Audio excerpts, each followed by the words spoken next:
Hello and a very good morning. You're watching India Votes on Rajya Sabha Television with me, Frank Pereira. Let's begin with the headlines.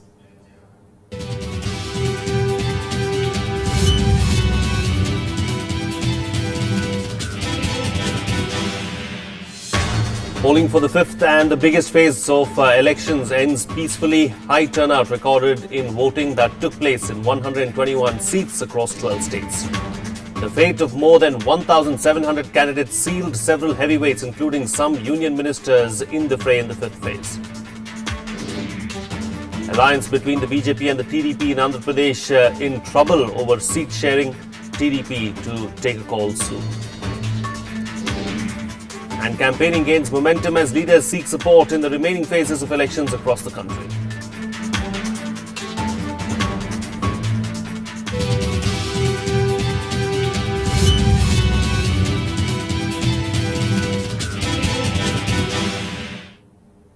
Well, polling for the biggest phase of Lok Sabha elections 2014 ended peacefully on Thursday. A total of 121 constituencies spread across 12 states faced polls in this phase, commencing at the fifth of the mammoth nine-phased elections. Take a look at the voting pattern in this phase. Brisk turnout was recorded across the 12 states that faced polls in the fifth phase on Thursday. Voting began as early as 7 a.m. amid tight security at all 121 constituencies in fray in this phase. In Karnataka, where polling was held in a single phase for its 28 Lok Sabha seats, voting began on a moderate note. But as the day progressed, voters queued up in good numbers to exercise their franchise. A turnout of 66% was recorded in the state. I went to the mindset to vote for change because I am fed up of the status quo. I am fed up of the same policies which seek to address the challenges of the previous 20 years, not the current challenges. I am sure that the Bharatiya Janata Party under the leadership of Narendra Modi will sweep the polls, will get a comfortable majority, will have more than 300 seats across the country. Rajasthan too recorded an impressive turnout of 63.25%, where polling was held for 20 Lok Sabha seats. It's not a question of कौन सा candidate कौन सा नहीं है. मैं मानती हूँ कि मेरे 25 की 25 सीटें आने. Maharashtra saw an average turnout of 54.67% as polling for 19 Lok Sabha seats ended peacefully without any untoward incident. In Maharashtra, as per latest figures, was 54.67%. However, in some districts, the figures had not yet been updated. So it is likely to cross 58%. In Uttar Pradesh, the voter percentage stood at 63, where voting was held for 11 Lok Sabha seats. In the northeast, Manipur recorded a high turnout of 74%. West Bengal saw a voter turnout of nearly 79%, Bihar 56%, Odisha 70% and Jharkhand 62%. Despite foolproof security arrangements, Maoists struck in Jharkhand, blowing up railway lines in Bokaro district. 3 CRPF personnel and a civilian driver were injured in the landmine blast by Maoists. It's our, it actually gives you a very proud feeling to cast a vote. Polling ended peacefully in Madhya Pradesh, where voting was held for 10 Lok Sabha seats. The state recorded a turnout of 54.41%. युवा पीढ़ी अगर किसी में युवा पीढ़ी का एक भरोसा देखती है तो श्री राहुल गांधी में देखती है. In Chhattisgarh, more than 60% turnout was recorded in the 3 Naxal-affected constituencies that faced polls in this phase. मैं कह सकता हूं कि आज पूरे देश में मोदी के नाम से प्रधानमंत्री बनाने के लिए और छत्तीसगढ़ सरकार ने जो विकास के काम किए हैं, ये दोनों मिलाकर एक इतिहास रचेगा और एक मिला के 11 में 11 लोकसभा सीट जीतने की संभावना में स्थित है. Viewed as a high-stakes day by both BJP and the Congress, Thursday's polling may decide which party will lead the race to form the next government. Bureau Report, Rajya Sabha TV. Well, let me now introduce our guest this morning on India Votes. We have with us, of course, the Associate Editor of the Tribune, Mr. Kevinprasad. Prasad, welcome to the show and a very good morning. Let's talk about the fifth phase of polling, of course. Great to see good voter turnout. It's about almost a 65% voter turnout across 12 states. It was much lesser in 2009. They say when there is a high voter turnout, the vote is for change.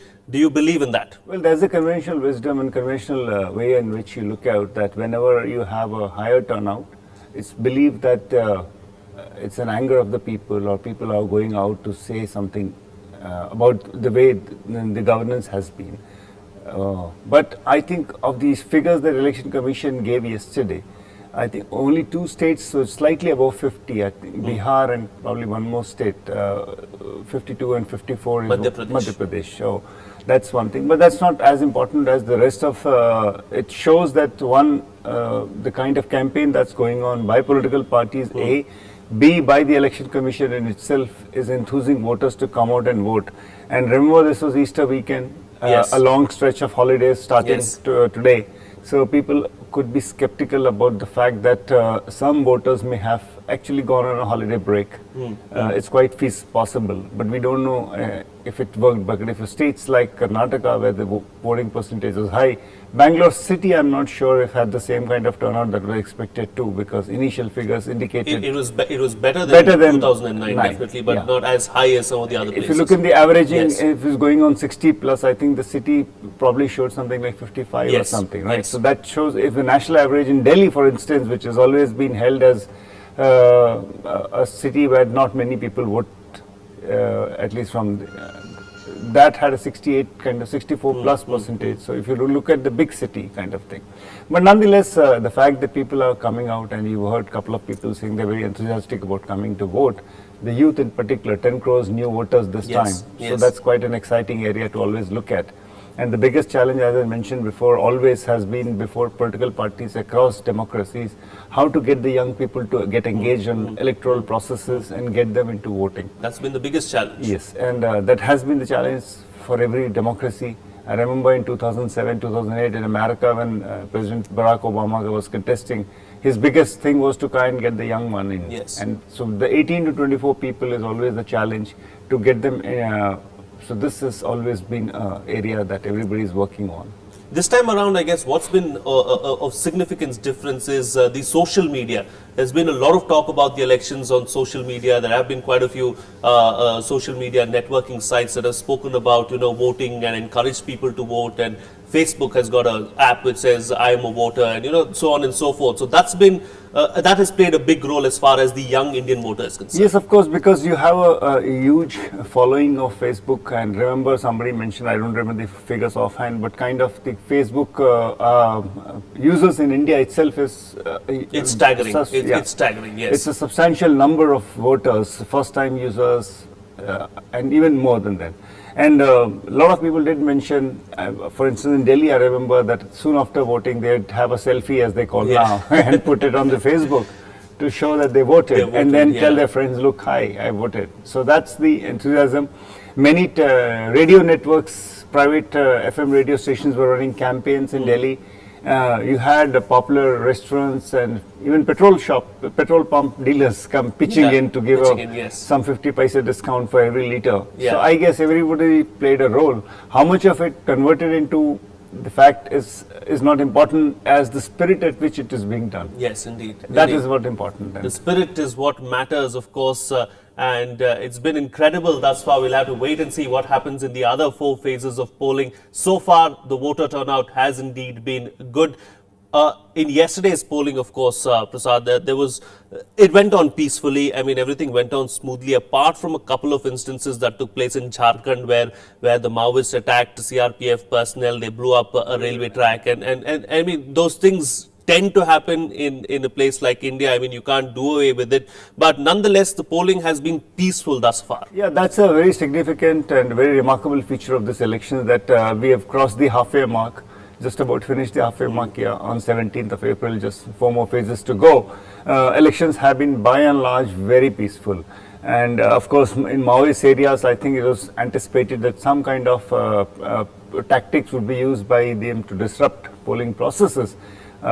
Fortunately, that hasn't really happened in that sense. Yes, there have been demonstrations by Maoists in terms of what you just mentioned, whether it's a blowing of a railway track or attacking a school building, blowing up a transmitter, stuff like that.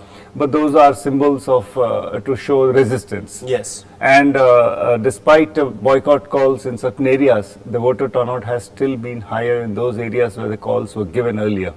So that shows that people's faith. And I don't know if I'm not incorrect when I remember in the first phase of elections, when the 7th voted, there was a report that some places, even Maoists who had once decided to stay away from the process, came back to vote. Yes. So I didn't mention, see, it's a battle of ballot which is taking precedence. So bullet has no role in democratic processes. The bullet has no role in democratic processes. The Indian voter, in fact, has braved all odds and gone ahead and voted. And it's incredible to see the high voter turnout in all these phases. Of course, let's now take a look at several of the heavyweight candidates, including some union ministers were in the fray in the fifth phase of polling on Thursday. After casting their ballots, they all sounded confident to pull it off for their respective parties. Here's a look at how the political VIPs polled. The fates of a number of prominent candidates have been sealed in the biggest phase of voting in the Lok Sabha polls on Thursday. The leaders exercised their franchisee and urged people to vote for better India. Here's a look at some of the biggest contests that took place in different parts of the country. In Karnataka, one of the most watched contests is in Bangalore South, where Infosys co-founder Nandan Nilekani is the Congress candidate against the BJP's Anant Kumar. Nilekani's foray into politics has been viewed by many as an attempt by the Congress party to polarize the support from India Inc. But he faces a tough contest against senior BJP leader Anant Kumar, who has not lost a parliamentary election since 1996. People definitely want change, but they want change at the center. They want to change the bad governance of Manmohan Singh, Sonia Gandhi, Rahul Gandhi-led Congress. In Bihar's Patliputra, Lalu Prasad's eldest daughter Misa Bharti is locked in a fight with BJP's Ram Kripal Yadav, who is her father's former aide. Ram Kripal Yadav is a heavyweight and is expected to give a tough fight to Misa. His campaign has remained directed towards Lalu, wherein he alleged that the RJD chief preferred family over social justice and party. महिलाओं के लिए कोई पहला मेरा मुख्य agenda होगा और बस यही एक मुद्दा रहेगा महिलाओं के लिए हेल्थ के लिए और एजुकेशन। कितनी आश्वस्त हैं आप? 200%। सभी जाति, सभी धर्म, सभी वर्ग के लोग उत्साह के साथ और खासतौर पर नौजवानों में जो उत्साह है मेरे प्रति, सब बैरियर को तोड़ करके और भारतीय जनता पार्टी भाई नरेंद्र मोदी जी के प्रति मैं समझता हूँ कि भारी बहुमत से मेरी जीत सुनिश्चित है। Close to Patliputra, in a battle of the stars, popular Bollywood actor Shatrughan Sinha is fighting against noted Bhojpuri actor Kunal Singh Yadav of the Congress party at the Patna Sahib constituency. Patna Sahib has a strong anti-incumbency wave against Shatrughan Sinha, but is hoping to sail through with the help of Modi wave. चारों तरफ वातावरण बहुत अच्छा, बहुत समर्थन में लोग भरपूर समर्थन में अपने अनुभव के आधार पे कि बिहार में तो बहुत अच्छा होगा ही होगा। In Barmer, Rajasthan, the battle is between two BJP leaders that has gathered much attention. Senior BJP leader Jaswant Singh chose to contest from this seat as an independent. He is contesting against BJP's choice, Colonel Sonaram Chaudhary. It will be interesting to see if Barmer votes for the Modi wave or stand by the veteran. मुझे बहुत खेद है कि Bharatiya Janata party उनका नेतृत्व इस प्रकार की जातिगत राजनीति पर उतर आया है। तानाशाही टाइप का मामला आ गया एक तरीके से।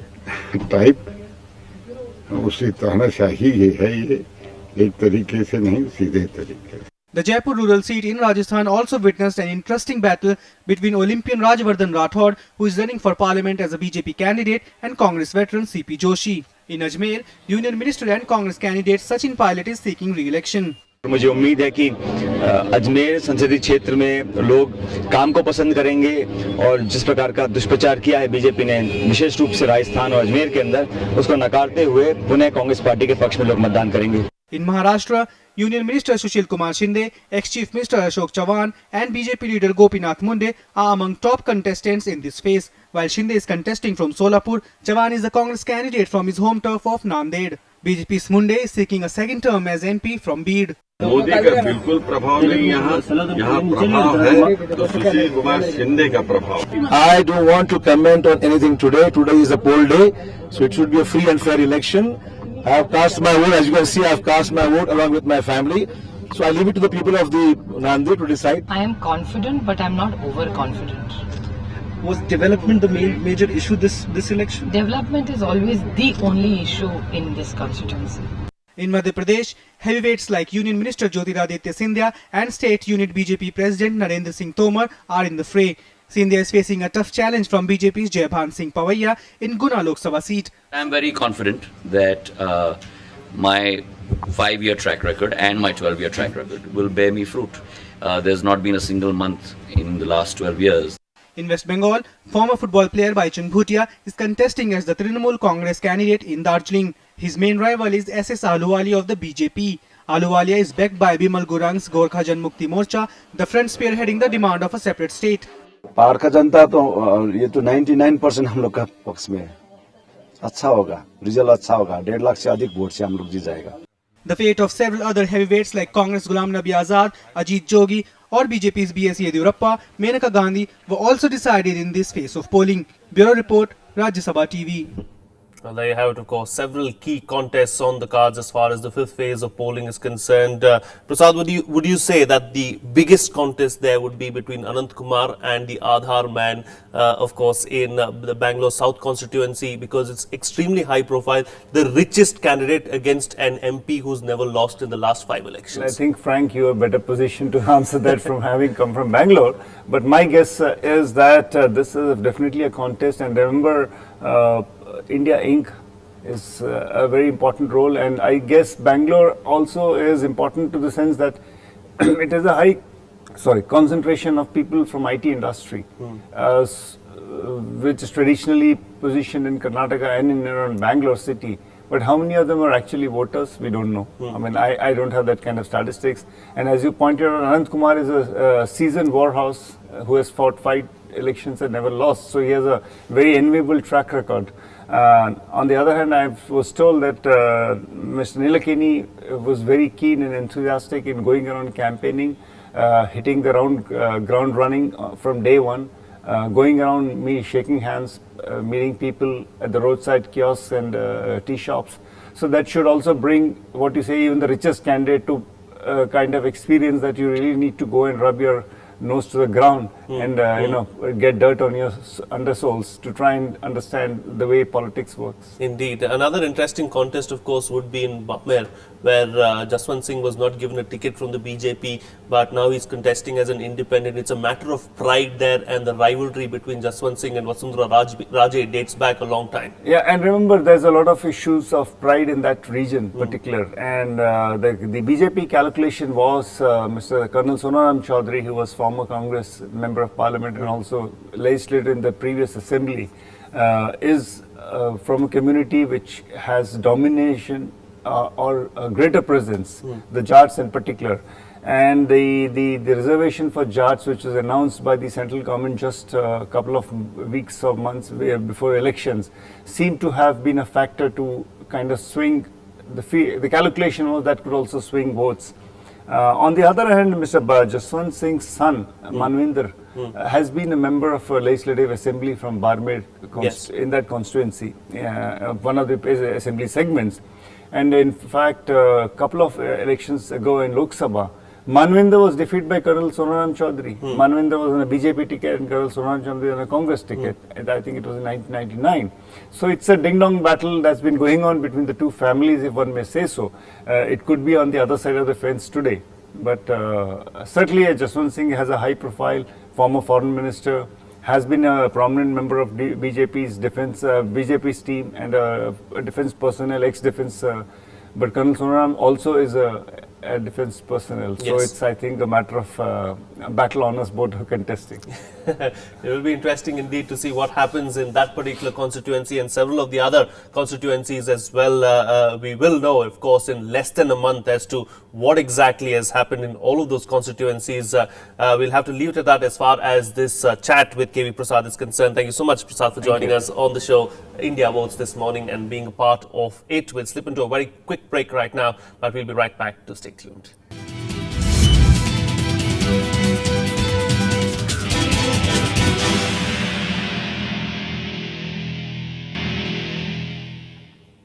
Welcome back. You're watching India Votes on Rajya Sabha television. Well, several candidates seeking election in the Lok Sabha and Assembly polls filed their nomination papers on Thursday. Congress candidate Ajay Rai filed his papers from Varanasi in Uttar Pradesh in a contest that has attracted the attention of the entire country. Rai will take on BJP's Prime Ministerial nominee Narendra Modi and AAP's convener Arvind Kejriwal in Andhra Pradesh. TDP chief Chandrababu Naidu also filed his papers from Kuppam Assembly seat, while YSR Congress chief Jagan Mohan Reddy filed his nominations from Pulivendula seat.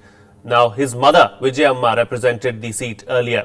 She She has entered the fray in the Lok Sabha polls from the Visakhapatnam seat by filing her nomination.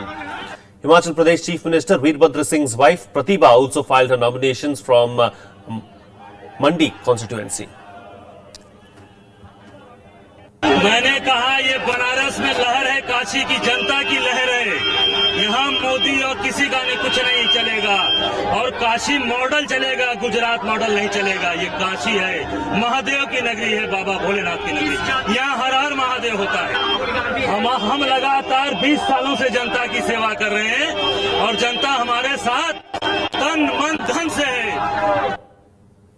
Well, as India voted in the fifth phase of Lok Sabha polls, campaigning continued in different parts of the country. Political rivals raised the poll pitch in the places that will go to polls in the remaining phases. While the Congress Vice President Rahul Gandhi campaigned in Korba constituency of Chhattisgarh, BJP's prime ministerial nominee continued with his election rallies in different districts of Tamil Nadu. BSP Supremo Mayawati also held a massive rally in Kanpur, canvassing support for party candidate Salim Ahmed. Aam Aadmi Party Chief Arvind Kejriwal, who has shifted base to Varanasi till the elections, toured the holy city seeking votes for himself.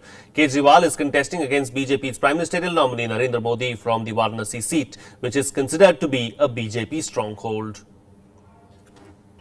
One lady of Tamil Nadu was responsible for delaying a lot of infrastructure projects.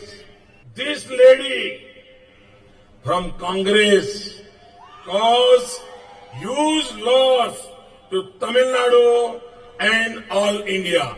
वो कहते हैं भैया एक काम करो, मुझे आप हिंदुस्तान का चौकीदार बना दो और जो गुजरात में मैंने किया वो मैं पूरे हिंदुस्तान में कर दूंगा। तो मैंने सोचा चौकीदारी मांग रहे हैं, चाबी मांग रहे हैं हिंदुस्तान की, तो मैं पता लगाता हूं इन्होंने गुजरात में क्या किया। तो लिखा है मेरे पास, लाया हूं मैं। सबसे पहले एक उद्योगपति को उन्होंने 45,000 एकड़ जमीन उठा के दे दी। उज्जैन शहर जितनी जमीन 1 रुपए मीटर चाय के दाम पे, टॉफी के दाम पे उठा के दे दी। Well, the BJP's alliance with the TDP in Andhra Pradesh is wrinkling at the last minute, expressing displeasure over fielding of weak candidates by the BJP for the assembly elections. TDP has said that the move will only be detrimental to the alliance. TDP's K. Ram Mohan Naidu said, and I quote, "We are unnecessarily foregoing an assembly seat which will have an impact on the parliamentary seat as well," unquote. TDP Chief Chandrababu Naidu will hold another round of teleconference with his leaders to take a call on the electoral tie-up with the BJP in the wake of the growing unrest within his party. However, Congress feels the alliance is weak because Telangana formation has caused considerable loss to the TDP.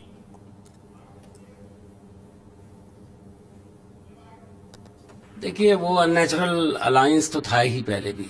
Chandrababu Naidu ने जो ये alliance किया था, मैं समझता हूं कि आंध्र प्रदेश में जो चंद्रबाबू नायडू की पार्टी है, तेलुगु देशम, वो अपनी जमीन खो चुकी है। Well, the BJP's Prime Ministerial nominee Narendra Modi's interview on Wednesday drew sharp criticism from his political rivals. Speaking to ANI yesterday in a freewheeling interview, Modi outlined his agenda and vision for India if his party comes to power after the Lok Sabha polls. Congress dismissed his views on the Gujarat riots. Others questioned his repeated ignorance to offer apologies for the riots. देश के लोग 2002 के दंगों को भूल जाना चाहते, लेकिन ऐसा लगता है कि नरेंद्र मोदी जी उन दंगों को भूलने देना नहीं चाहते।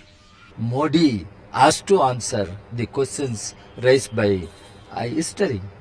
He is after all a prime ministerial candidate, and he has no any moral position to express regret, to express apology, and morally he must own up some responsibility. Congress party का अतीत भी दंगों से जुड़ा हुआ है। श्री नरेंद्र मोदी का इमरजेंसी दंगे से शुरू हुआ है, इसलिए दोनों ही बराबर के गुनहगार हैं और दोनों को ही राष्ट्र से माफी मांगनी चाहिए और मुल्क को आश्वासन देना चाहिए कि आने वाले समय में वो इस तरह की गलती फिर नहीं दोहराएंगे। 2002 के जो दंगा फसाद हो गया उसके बारे में अटल जी ने बोला था, ये मुख्यमंत्री थे, उन्होंने ये बोला कि राजधर्म का पालन करना चाहिए। मुख्यमंत्री ने क्यों नहीं किया? इतने बड़े नेता का पालन उन्होंने सत्ता पे क्यों नहीं उतर गए? Well, the BJP's election manifesto for general elections 2014 has once again brought the focus back on the issue of FDI in multi-brand retail. The party says it's opposed to the proposal. Its present stand comes 2 years after Parliament took a vote on introducing multi-brand FDI in India. Agenda 2014 looks at the FDI debate in detail and analyzes where the disagreement on this crucial topic has left the nation.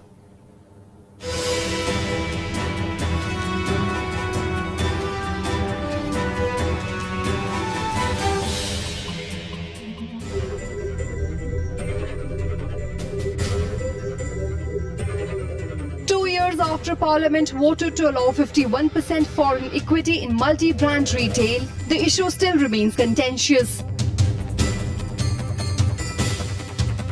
Ahead of the general elections, the debate on retail FDI is as wide open as ever.